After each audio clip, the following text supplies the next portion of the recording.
धाकड़ खबर, बेखौफज़ुबां, बेबाक अंदाज। धाकड़ खबर में आपका स्वागत है। मैं आपके साथ हूं अकरम रईस खान। वैश्विक हलचल, जी हां, वैश्विक हलचल का वो ताजा बुलेटिन लेकर आपके सामने एक बार फिर से हाजिर हो चुके हैं, जिसमें हम बात करते हैं देश दुनिया ही नहीं, गाजा, फिलिस्तीन, इजराइल और ईरान से जुड़ी हुई कुछ खास खबरों की। क्योंकि आजकल दुनिया में जहां यूक्रेन और रूस के बीच जंग चल रही है, वो इतनी ज्यादा चर्चा का विषय नहीं है जितने ज्यादा चर्चा का विषय गाजा और रफा का मामला चल रहा है। और इन सब पर चर्चा करने के लिए रोजाना हमारे साथ जुड़ जाते हैं कृष्णकांत जी, के जी, जो भारतीय वायुसेना के रिटायर्ड ऑफिसर है, जियो पॉलिटिक्स पर वाकई में अपनी पैनी नजर रखते हैं। बहुत शुक्रिया सर वक्त देने के लिए। थैंक यू मिस्टर अकरम। आज जो है आखिरी चरण का जो प्रचार है वो समाप्त हो जाएगा और परसों यानी कि 1 तारीख को 8 राज्यों की 57 सीटों पर वोटिंग होगी। इसके बाद 4 जून को चुनावी नतीजे आएंगे। लेकिन पूरे सोशल मीडिया पे जो नैरेटिव बनाया जा रहा है वो ये कि जो सेना प्रमुख को 1 महीने का एक्सटेंशन दिया है मोदी सरकार ने, और पूरे संसद भवन को जिस तरीके से सेना से घिरवा दिया है, पहले वहां पर 1000-1500 फौजी होते थे, वहां पे 3000 से ज्यादा करा दिए हैं। दूसरा कैपिटल हिल बनाने की कोशिश की जा रही है भारत में मोदी सरकार या भाजपा या आरएसएस के जरिए। आप इससे कितने सहमत हैं? यदि कैपिटल हिल बनाने की कोशिश की जाएगी यहाँ पे, यानी सत्ता पर जबरदस्ती पकड़ जारी रखेंगे चुनाव में हारने के बाद भी, तो वो लोग अमेरिका में ना सफल हुए भारत में सफल हो सकते हैं। क्योंकि यहाँ की जितनी भी जनतांत्रिक आधार हैं, इंस्टीट्यूशंस हैं, इंडिपेंडेंट सो कॉल्ड डेमोक्रेटिक आधार, उसके जो आधार हैं, जैसे जुडिशियरी हो, मिलिट्री हो, मीडिया हो, यह सब बर्बाद हो चुके हैं। इसलिए यहाँ पे उनके सफल होने की संभावना है। फिर भी यदि जनता उस समय भड़क उठी तब कंट्रोल करना मुश्किल होगा। यह विपक्ष, चाहे वह दक्षिणपंथी हो, वामपंथी हो, यदि मिलकर एक साथ उठ खड़े होते हैं तब उनकी यह चाल नहीं गलेगी। जी चलिए, तब उनकी ये दाल नहीं गलेगी। लेकिन जिस तरीके का माहौल उन्होंने पूरे देश के अंदर बना दिया है और जिस तरीके से बड़े बड़े जो मुख्यमंत्री उन तक को जेल में ठूस दे रहे हैं, बुलडोजर एक कल्चर उन्होंने डेवलप कर दिया, आपको लगता है लोग आएंगे, निकल के बोलने की हिम्मत कर पाएंगे? लोग तो आ रहे हैं और जरूर आएंगे, खासकर दिल्ली और आसपास के इलाकों से। दक्षिण में भी भारी संख्या में आएंगे। उत्तर पूर्व के मैं नहीं कह सकता हूं, बिहार और उस जगहों में, झारखंड, मध्य प्रदेश में हो सकता है थोड़ा कम हो, और उड़ीसा वगैरह में कहना मुश्किल है। लेकिन जनता उठ खड़ी होगी और विद्रोह का रूप ले लेगी। जी बिल्कुल, आप सही कह रहे हैं। अब हमने तो लड़ाई लड़ी है अंग्रेजों से सालों तक, तो ये अगर इस तरीके से करेंगे तो कुछ ना कुछ तो शायद उसका असर देखने को मिलेगा। पर ये बहुत हल्का चुनाव तो होने नहीं जा रहा, खतरनाक जरूर कह सकते हैं। अब इसमें एक खबर मैं आपसे समझना चाहता हूं, जो है चीन की रिपोर्ट के हवाले से। चीन ऐसा देश बन गया अब कि अमेरिका के मानवाधिकार पर सवाल उठाएगा या वो रिपोर्ट जारी करेगा? जो भी हो, चीन के यहाँ खुद मानवाधिकार पे जो भी प्रश्न उठा रहे हैं, लेकिन अभी तक अमेरिका, इंग्लैंड और तथाकथित रूप से जितने भी वेस्टर्न डेमोक्रेसीज थे वो उठा रहे थे। इस बार चीन उठा रहा है। जो सवाल इसने उठाया वो सही है। डिस्क्रिमिनेशन यानी अंतर जो है अफ्रीकन अमेरिकी मूल के खिलाफ गोरों द्वारा, नंबर 2 औरतों के खिलाफ, नंबर 3 मिनॉरिटी बनाम मेजॉरिटी। मिनॉरिटी के लिए पॉलिटिकल राइट्स है जो कि 1 से 5% है, बाकी के लिए कोई पॉलिटिकल राइट्स नहीं है। वहां गरीबी बढ़ रहा है, कोई भी आर्थिक बराबरी नहीं है, सब तरह से गैर बराबरी बढ़ रहा है। वहां गरीबी बढ़ रहा है, बच्चों स्कूल में जाने के बजाय सड़क पे आ रहे हैं। इन सब चीजों पर सवाल उठा रहे हैं जो बहुत सही है और उसको मैं समर्थन करता हूं। लेकिन एकांगी में नहीं, इसका सॉल्यूशन क्या होगा, इसका जवाब चीन ने कुछ नहीं दिया है। जी नहीं, मैं इसको और विस्तार से समझना चाहता हूं क्योंकि आप इस पर तमाम अपनी एक्सपर्टीज रखते हैं। क्या चीन अब दुनिया का कोई बड़ा सेंटर बनना चाहता है? जैसे हम लोग आज तक बात करते हैं अमेरिका से ही रिपोर्ट आ गई, अब चीन से रिपोर्ट आया करेंगी। चीन की मजबूरी है कि वह दुनिया का सेंटर बनने की कोशिश करे। भारत की कोशिश करना वह है कि अपने अंदर देश में जनता को कुछ ना दे पाने की हालत में वो बाहर में दिखाता। फिर आया था कि भारत की तूती बोल रही है, भारत की हर जगह लोग नाम ले रहा है, जैसे गॉड का नाम हटा के इन्होंने भारत का ले लिया है। लेकिन चीन का जो पूंजी है, निवेश पूंजी, वह जिस तरीके से पूरे विश्व भर में फैल चुका है, जिस तरीके से विश्व के हर देश को कंट्रोल में लेने लगा है, जैसे अमेरिका और ब्रिटेन तक में भी है, यूरोप में भी है, उसकी मजबूरी है कि उसकी राजनीति वहां पहुंचे, वहां सेना भी पहुंचे, बाद में इसकी संभावना बनती है। हालांकि बहुत कम देशों में इसके सैन्य वो सामान और वो सब बिक रहे हैं अमेरिका के तुलना में, लेकिन इसकी मजबूरी बनती है। और इसका लक्ष्य जो है वो पूरे अफ्रीकन कंट्रीज में है, अरब कंट्रीज में है, वहां दिख ही रहा है, और अन्य जगहों में भी है। लैटिन अमेरिका में इसकी पहुंच बहुत तेजी से हो रही है। यूरोप में जो भी इसकी दाल गली थी आजकल थोड़ा सा घट सा गया है। जी बिल्कुल आप सही कह रहे हैं, क्योंकि कोई जो घटनाक्रम होता है वैश्विक स्तर पर वो एक पहलू में नहीं समझा जा सकता, उसके पीछे रूस भी खड़ा होगा, क्योंकि पूरी दुनिया अमेरिका से निजात भी चाहती है और कोई और एक नया नेतृत्व भी चाहती है, तो उस ओर भी ये कोशिश हो सकती है। खैर अगली खबर भी चीन से ही है। ऑस्ट्रेलिया के बीफ एक्सपोर्टर्स पर जो उसने बैन लगा रखा था वो हटा दिया है, क्यों किया ऐसा? केवल बीफ ही नहीं बल्कि बहुत तरह की चीजें हैं, और बड़े बड़े चीज जैसे बार्ली है, कोल है।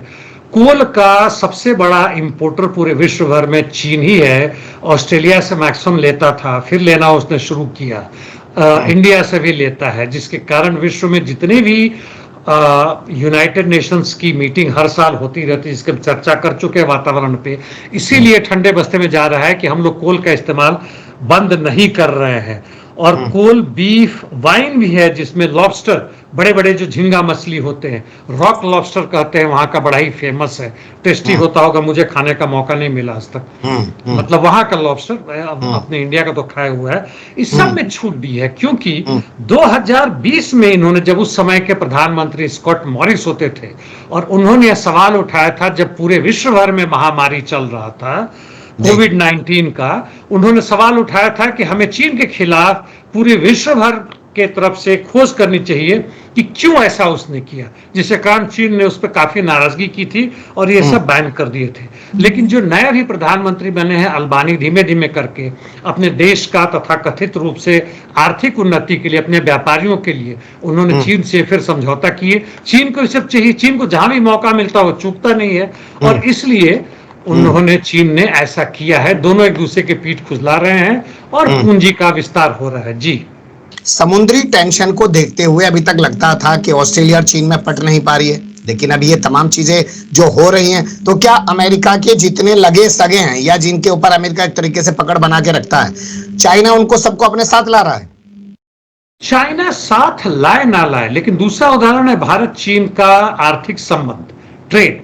हमने कई बार बातें की हैं कि किस तरह से बहुत जबरदस्त उछाल पे है, हर साल आगे बढ़ता जा रहा है, और सबसे अधिक जो अमेरिका के साथ था उसे भी हमने पीछे कर दिया। क्या चीन अमेरिका दोस्त बन गए?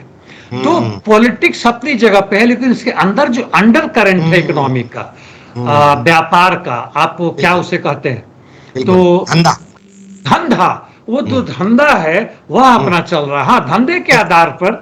जी बिल्कुल आपने सही कहा। देखिए ना, भारत के क्या रिश्ते हैं चीन से, लेकिन धंधे के मामले में हम अमेरिका को पीछे छोड़ चुके हैं। वैसे आपने प्रॉन मछली खाई है जो साबुत खाई जाती है? प्रॉन मछली मैंने बहुत खाई है, बड़ा वाला भी, लॉबस्टर भी खाया है। जब मैं पोर्ट ब्लेयर और कार्निकोबार में था तो वहां से बड़ी बड़ी मिलती है। झींगा मछली यहाँ हमारे बिहार में छोटा छोटा वाला होता है जो जंप करता है, और वो मेरे घर में मेरी पत्नी बड़ी घबराती है उसे देखकर कि भाई तुम कुछ भी खाओ, कीड़े मकोड़े मत खाओ। चलिए, भालू के हमले से जिस शख्स ने पुतिन को बचाया था उसको रूस में एक बड़ा पद दे दिया गया, इसे कैसे देखते हैं? सबसे पहले तो मैं ये कहूंगा कि इंडिविजुअल को यदि मौका दिया जाए तो देखिए, वो एक साधारण सा वो बॉडीगार्ड होता था पुतिन का, और उसने बचाया था करीब आज से 15-20 वर्ष पहले। उसके बाद से धीमे धीमे उसकी प्रगति होती है, वो डिप्टी डिफेंस मिनिस्टर भी बने। उसके बाद से अब यहाँ पे आ गए सिक्योरिटी काउंसिल के उसमें बन गए, जिसमें स्ट्रेटेजिक पॉलिसीज तय होती है।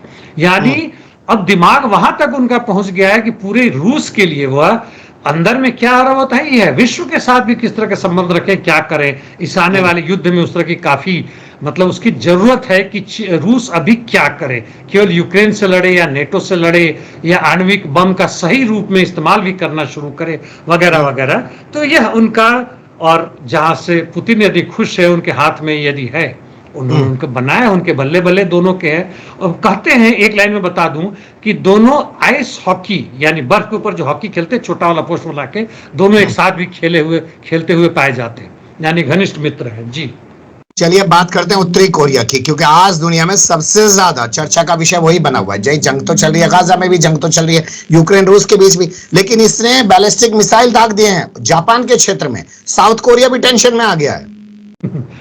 इसने जो बैलिस्टिक मिसाइल छोड़ा वह मेन रूप से जब सैटेलाइट जो जा रहा था पृथ्वी के गिर्द में, मिलिट्री सैटेलाइट रिकॉनाइसेंस से, यानी टोही सैटेलाइट की तरफ, वो फेल हो गया। उसके तुरंत बाद इन्होंने, उसके 1-2 दिन बाद इन्होंने ये किया।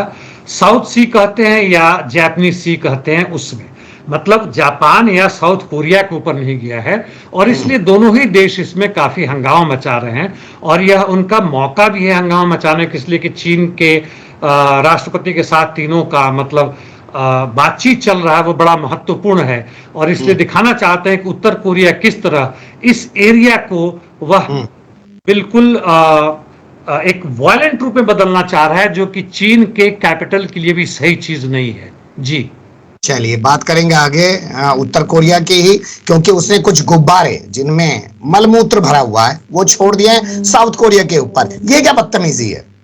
ये बदतमीजी तो है। इस 150 करीब गुब्बारे हैं जिसमें वो सब चीज भरे हुए थे, और अक्रॉस द बॉर्डर छोड़ दिया जहां तहां फूटे। शुरू में तो घबराया कि ये क्या हुआ, जब गंदगी मलबे देखे तो दक्षिण कोरिया कहा कि इस तरह के घटिया निम्न हरकत उत्तर कोरिया क्यों कर रहा है, इससे बात जाए। यह अजीबोगरीब बात है। लेकिन एक चीज मैं बताना चाहूंगा कि इसके पहले उत्तर कोरिया ने ऐसे गुब्बारे दक्षिण कोरिया ने ऐसे गुब्बारे उत्तर कोरिया के ऊपर छोड़े जिसमें से पैम्फलेट आए हैं, सीडीज आए हैं, जिसमें प्रचार किया जाता है कि उत्तर कोरिया के लोगों तुम क्यों बंधक बने हुए हो, तुम विद्रोह करो। तो ये प्रोपेगेंडा कर रहे हैं, और इस प्रोपेगेंडा के खिलाफ इन्होंने कहा कि हम प्रोपेगेंडा के तरफ नहीं, तुम ये लो। जी क्या इस सर हो गया है। खैर चलिए, परमाणु मुद्दे पर जो है चीन से क्यों नाराज हो रहा है उत्तर कोरिया? इन तीनों की जो बैठक चल रही थी, यानी दक्षिण कोरिया, जापान और चीन के प्रमुखों के बीच में, तो उसमें इन्होंने एक स्टेटमेंट दिया है कि इस क्षेत्र को हम लोग परमाणु हथियारों से मुक्त रखने की कोशिश करेंगे। चीन खुद अपना परमाणु हथियार नहीं हटाएगा। हालांकि उत्तर कोरिया का नाम नहीं लिया गया है, लेकिन मतलब उत्तर कोरियाई से, यानी पूरा दबाव उत्तर कोरिया के ऊपर आ रहा है। उन्होंने कहा होगा जापान, दक्षिण कोरिया और अमेरिका की तरफ से यह मैसेज भी होगा कि भाई उत्तर कोरिया के ऊपर लगाम लगाए। वह बैलिस्टिक मिसाइल ही नहीं, अब सैटेलाइट तक भी छोड़ रहा है जिससे हमारे ऊपर टोही विमान करेगा। इसने अंडर वाटर ड्रोन्स भी करने शुरू किए हैं जो कि न्यूक्लियर कैपेबल है। यह पूरे क्षेत्र के लिए बड़ा गड़बड़ है, और इसके बदले में दक्षिण कोरिया, जापान ने चीन को कहा होगा कि भाई हमारा आर्थिक संबंध मजबूत करे, और इसलिए चीन खुश है। तो उत्तर कोरिया का नाम लिए हुए भी इन्होंने उत्तर कोरिया के ऊपर प्रश्नवाचक चिन्ह लगाए, इससे उत्तर कोरिया बहुत नाराज है। और दूसरा चीज ये है कि उत्तर कोरिया के पीठ के पीछे जो पहले रूस इस तरह से नहीं था, वह आ गया है पूरी तरह से तकनीकी रूप से मदद करने के लिए, दूसरों तरीकों से मदद करने के लिए। तो वह भला क्यों डरे? जी बिल्कुल आप सही कह रहे हैं, लेकिन चीन के लिए सबसे बड़ी चीज है धंधा, तो उसमें लगा रहता है। अगली खबर है अमेरिका से। ट्रंप अगर राष्ट्रपति बन गए तो एलन मस्क की बल्ले बल्ले हो जाएगी, निजी सचिव बन जाएंगे वो। बन सकते हैं। यह WSG का यानी वॉल स्ट्रीट जर्नल का यह रिपोर्ट है। वॉल स्ट्रीट जर्नल को बाई लाज लगता है काफी कुछ पहले से ही पता रहता है, या उनको खबर दी जाती जानबूझ के कि इसको तुम निकालो। तो बने या ना बने, तो इसलिए भी दिखाया गया कि एलन मस्क कहीं ना कहीं से ट्रंप का समर्थन करते हैं। ट्विटर पे ट्रंप का जो आईडी था उसको हटा दिया गया था, उसको फिर से इन्होंने रिस्टोर किया इसके टेक ओवर करने के बाद से, जिसको एक्स बना दिया। और एलन मस्क को यह दिखाने के लिए, जनता को दिखाने के लिए भाई कि एलन मस्क को इस रूप में दिखाया जाता है कि ऐसे पूंजीपति है जो ज्यादा खतरनाक नहीं। यह सब हालांकि बकवास है। कोई भी पूंजीपति कम खतरनाक और ज्यादा खतरनाक का मतलब नहीं है। काम उसका पूंजी करता है मजदूर वर्ग के शोषण के लिए। तो ये दिखाने की कोशिश है जनता को हमें वोट दो। एलन मस्क जिसको तुम चाहते हो उनको भी हम अपना प्रमुख सचिव बनाएंगे। एलन मस्क सचिव बन के क्या करेंगे वो हमें मालूम है। जी बिल्कुल आप सही कह रहे हैं। अब रुख करते हैं गाजा, फिलिस्तीन, इजराइल और ईरान से जुड़ी खबरों का। सबसे पहला जो अपडेट है वो साउथ अफ्रीका से, जो ICJ गया है गाजा और रफा के पूरे मामले को लेकर। वहां चुनाव हो रहा है, क्या वो फिलिस्तीन समर्थन वाली सोच वहां जीत पाएगी? कहना थोड़ा मुश्किल है, हालांकि भले ही 50% ना है, लेकिन सबसे बड़ी ताकत के रूप में अभी भी अफ्रीकन नेशनल कांग्रेस आएगी, जो पिछले 30 वर्षों से लगातार वहां सत्ता में है। जब वहां अपार्थेड रूल यानी रंग भेद नीति को जब हटाया गया था और ये लोग सत्ता में आए थे, लेकिन जो उम्मीद की जाती थी अफ्रीकन नेशनल कांग्रेस से, वह चीजें ना हुई। महंगाई बड़ी जबरदस्त है, अनएम्प्लॉयमेंट ऐतिहासिक तौर पर हाई है, जीडीपी घट रहा है, वो बढ़ नहीं रहा है, और जो भी डिस्क्रिमिनेशन था कुछ कुछ खास जगह पे जहां गोरों का अधिकार था वो अभी भी जारी है। तो ये लोग कर क्या रहे हैं, यह अपने करने में जो भी वायदे थे पूरा करने में समर्थ नहीं हो पा रहे हैं, और जो इनकी मजबूरी है, चूंकि पूंजीवाद है, यह नहीं कर सकते थे, जो करना चाहते थे वह भी। सबसे बड़ा खतरा इन्हें है एएनसी से निकला हुआ जूलियन मेलान, इन्होंने उन्हीं के पार्टी से निकले हैं, जो चाहते थे नहीं हुआ। इकोनॉमिक फ्रीडम फाइटर EFF करके इन्होंने बनाया हुआ है, और ये सत्ता में तो नहीं आएंगे, लेकिन एक भारी संख्या में ANC का मत काटेंगे। और सबसे बड़ा खतरा है कि वहां के लोग यह नहीं समझ पा रहे हैं कि वह अमेरिका और इजराइल के खिलाफ के लिए ANC को वोट दें, या खुद के लिए EFC या EFF जो भी है उसके लिए वोट दें। और इसमें वोट का बंटवारा बहुत जबरदस्त होगा, देखते हैं, वोट शायद आज ही हो रहा है। गाजा और राफा के हालात पर क्या फर्क पड़ेगा नतीजों का? फर्क तो पड़ेगा, by any chance pro American आ जाता है तो ये लोग जो भी कर रहे हैं उसको बहुत बड़ा झटका लगेगा। ब्रिक्स के या ओरिजिनल मेंबर हैं उसके ऊपर भी आधार पड़ेगा, यानी रशिया के भी खिलाफ ये करेंगे। देखिए, सत्ता का ढांचा जो है, जो वहां का administration, police, military, secret services और जो डीप स्टेट है पीछे से, वह सब वही का वही है। नेता बदल जा रहे हैं, और नेता बदल गए तो फिर इस पाले से उस पाले चले गए, जैसे अर्जेंटीना में हुआ, कीनिया में हुआ, उधर जो अमेरिका के लिए वहां पे हेती में अपनी सेना भेजने जाने लगा। ये बड़ा गड़बड़ स्थिति है। जब तक आप इस पूरे इस स्ट्रक्चर को तोड़कर नया स्ट्रक्चर ना बनाएंगे, ये चीजें होता रहेगा, पिंग पोंग होता रहेगा, खेलते रहेंगे आप फुटबॉल। जो लोग 2 जून की रोटी कमाने में लगे हुए हैं वो क्या कर देंगे सर? उन्हें तो अपने घर में शाम को देखना है कि कैसे बच्चों के लिए चूल्हा जल पाए। क्योंकि इन लोगों का जो 2 जून का रूटीन था वह भी नहीं मिल रहा है।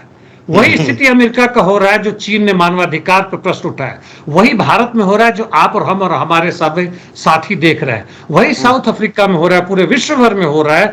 जो लोग भी 2 बार की रोटी खा लेते थे वह अब खाने में असमर्थ है, 2 से 1.5 रोटी हो चुका है।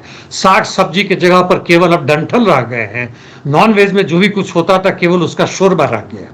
तो वो लोग उठेंगे, केवल जरूरत है उनको एक डायरेक्शन की, गाइडेंस की, जिसकी कमी है, जो मैं हमेशा मानता हूं। जी चलिए देखेंगे कि वो जन क्रांति कब होगी, और जब तक जन क्रांति नहीं होगी सच में दुनिया ऐसे ही पिसती रहेगी। अमीर और अमीर होगा, गरीब और गरीब होगा। फिलिस्तीन का झंडा उठाने पर फ्रांस के सांसद को सस्पेंड होना पड़ा है। हाँ, ये हमने कल ही इनकी बात की थी। LFI जो उनका लेफ्टिस्ट है, सेबास्टियन, ने झंडा उठाया था।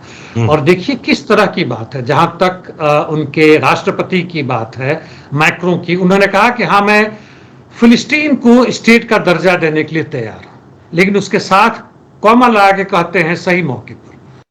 जब 3 यूरोपियन यूनियन के देशों ने जब दे दिया, काम कर दिया, जिसमें स्पेन और बाकी दो देश और भी हैं, नॉर्वे, तो ये क्यों नहीं तैयार हो रहे हैं?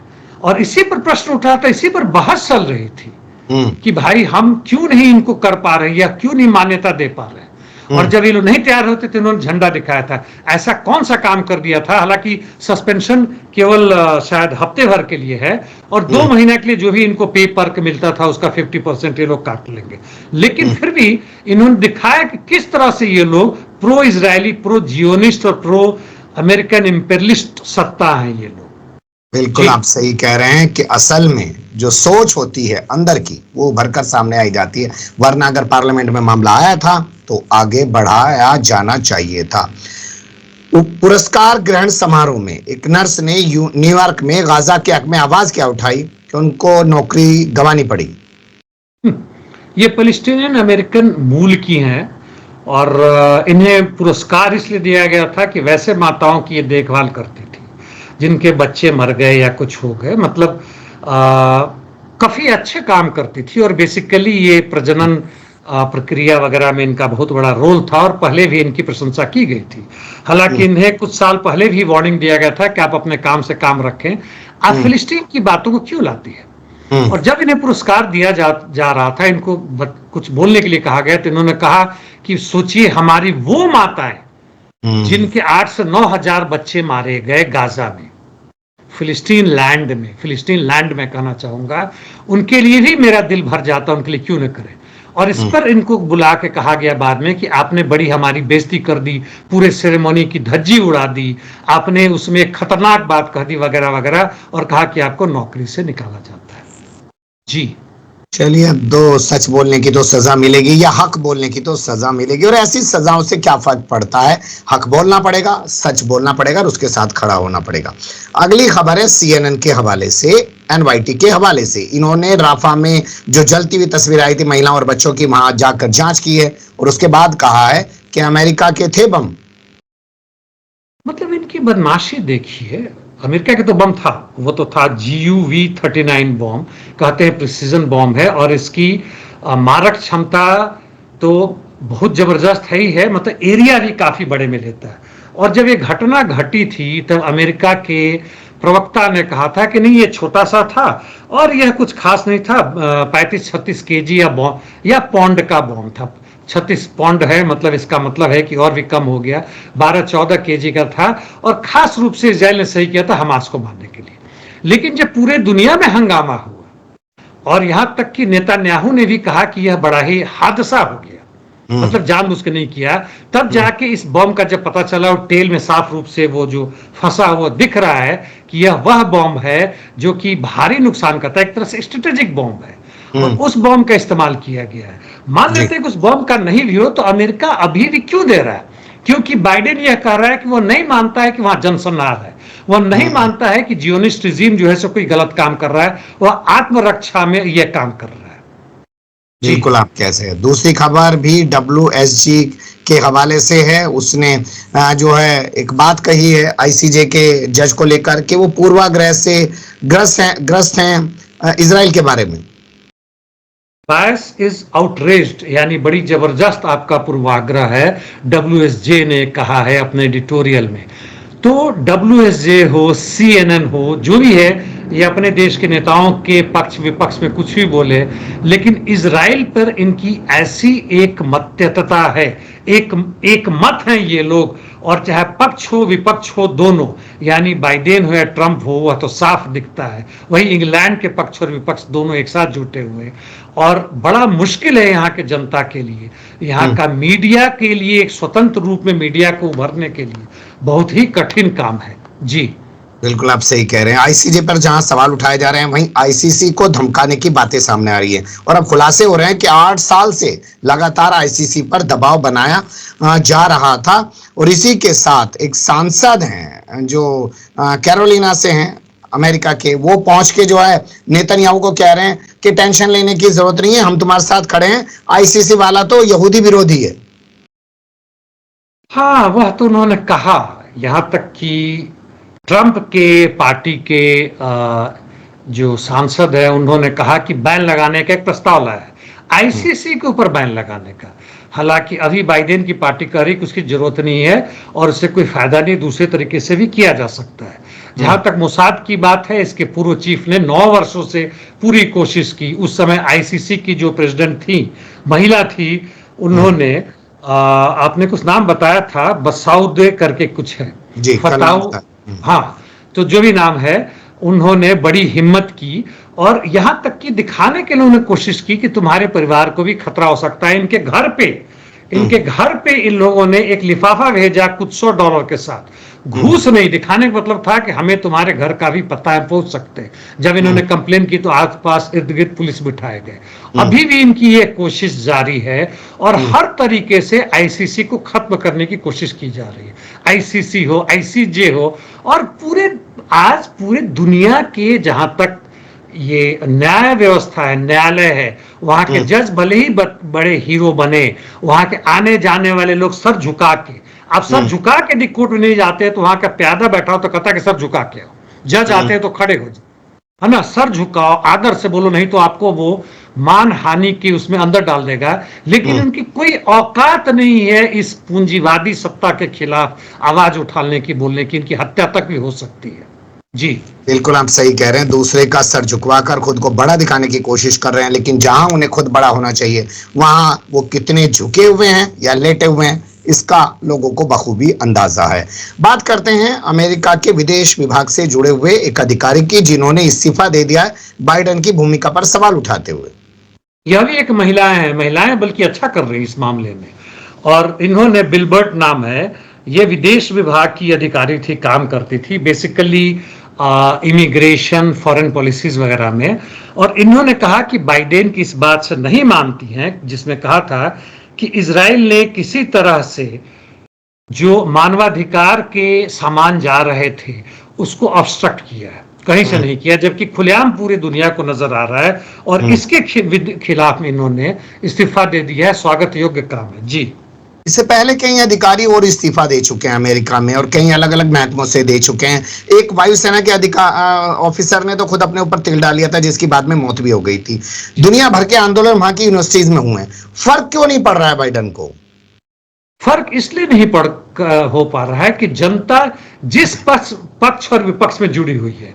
आपने पहले के सवाल ये पूछा था कि ब्रिटेन में क्यों जल्दी चुनाव किया गया है और क्यों ऋषि सुनक ने किया। क्या इसके पीछे हमने यह भी सोच सकते हैं कि जो वहां का जो एक्चुअल जो रूलर है उसको लगा कि जिस तरीके से पूरे इंग्लैंड के अंदर में जो कष्ट हो रहा है, मैं अमेरिका के सवाल को इंग्लैंड के ऊपर लाके कर रहा हूं, दोनों से मिलती जुलती मतलब बातें हैं।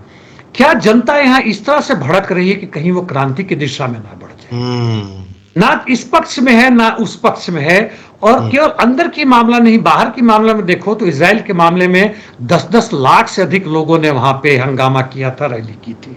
इसलिए जल्दी से चुनाव करके जो भी हो जनता को उसमें फंसा और बात खत्म करो। जनता बड़ी खुश होगी कि लेबर पार्टी को वोट दे रहे हैं, लेबर पार्टी वही है। उसी तरह वहां पे चाहे बाइडेन हो, चाहे वो अपने व्यक्तिगत जीत के लिए जरूर कुछ ना कुछ इधर उधर करेंगे, लेकिन जहां तक वहां की असली जो कंट्रोल करते हैं पूरे देश को, स्टेट को, मीडिया को, जो उसके मालिक हैं, जो पैसा देते हैं दोनों पक्ष को, उनके ऊपर कोई अंतर नहीं पड़ रहा। क्यों चिंतित हो 2-400 लोग या 2-4 हजार लोग भी मारे जाए तो? जी चलिए, आपने विदेश विभाग की महिला अधिकारी की तारीफ की, तो मैं आपको बता दूं कल एक सोशल मीडिया पे ट्रेंड चल रहा था, ऑल आइज ऑन राफा, और करीना कपूर, प्रियंका चोपड़ा, स्वरा भास्कर, ऋचा चड्ढा जैसी तमाम बॉलीवुड की जो स्टार हैं, उन्होंने इस मुद्दे को उठाया तो उन्हें ट्रोल किया जाने लगा, गंदी गंदी गालियां दी जाने लगी, बॉयकॉट बॉलीवुड चलाया जाने लगा। उस बारे में क्या कहेंगे?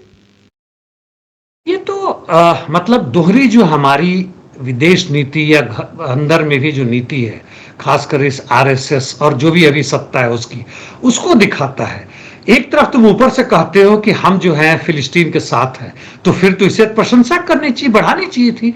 लेकिन जो जिस तरह का जहर तुमने फैलाया है, जिस तरह का फांसीवादी चरित्र तुमने पैदा किया है, और वैसे लोग हैं जो ट्रोलर हैं, जो 8वीं 10वीं 12वीं पास या फेल हैं, या जो पढ़े लिखे जो उनको कंट्रोल करते हैं लेकिन पैसे के लिए किसी हद तक गिर सकते हैं। ना उनमें कोई मानवता है, ना औरतों के लिए कोई इज्जत है, ना प्रजातांत्रिक मूल्य का कोई समझ है, ना उन्हें यही पता है कि इजराइल और फिलिस्तीन गजा कहां पे हैं, ये क्या वहां पे हो रहा है, कौन कौन लड़ रहा है, कौन पक्ष में। लेकिन उनका एक ही धंधा है कि ऐसे लोग जो आते हैं उनको गालियां दो। जी लेकिन जलते हुए बच्चों की, औरतों की जलती हुई तस्वीरें देखकर ये लोग जश्न मना रहे हैं, खुश हो रहे हैं, उनके हक में आवाज उठाने में इनको दिक्कत हो रही है।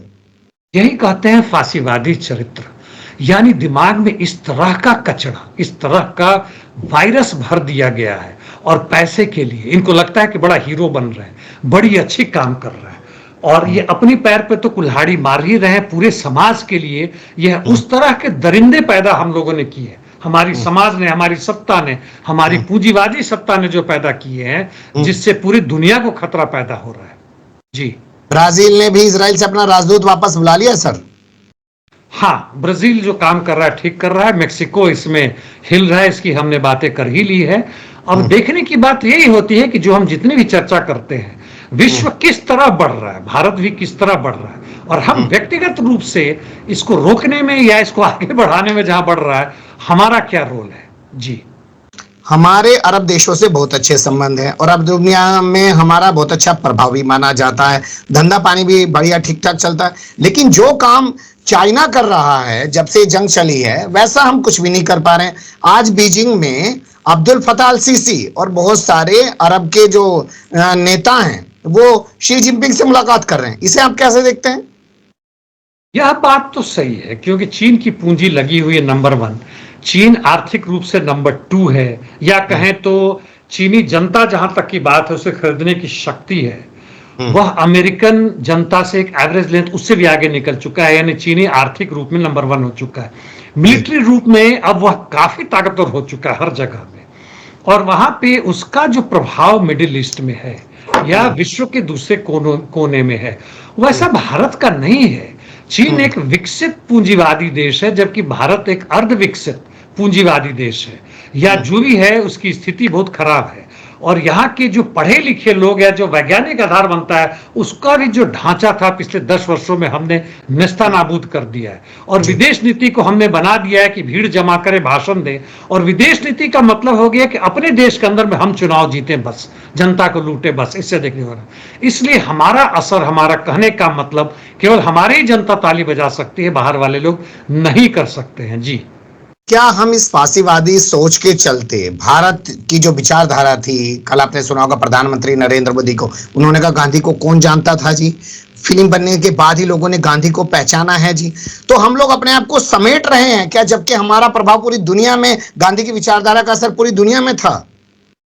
आप जो कह रहे हैं सही है, लेकिन इसका दूसरा पहलू यह भी है कि हमारे ज्ञान का आधार जो है व्हाट्सएप है, फिल्म है, जो कश्मीर पर फिल्म बना था, कश्मीर फाइल या कुछ मैंने नहीं देखा है, ये हमारा आधार रह गया। सुनी सुनी बातें हो गई हैं, इस तरह की बहस हो गई है, और इसलिए दिख रहा है कि हम किस तरह के अधकचरे आजकल की नई पीढ़ी पैदा कर रहे हैं। जी, बिल्कुल आपने लाइन सही बताई। व्हाट्सएप पढ़ लिया, सब कुछ जान लिया, फिल्म देख ली, सब कुछ जान लिया, सीरियल देख लिया, सब कुछ जान लिया, असल क्या है कुछ पता नहीं है। और वो भी उन्हीं लोगों का देखना है जिनको अपने दिमाग में पहले से हीरो बनाए बैठे हैं, उन्हीं की बातें सुननी है।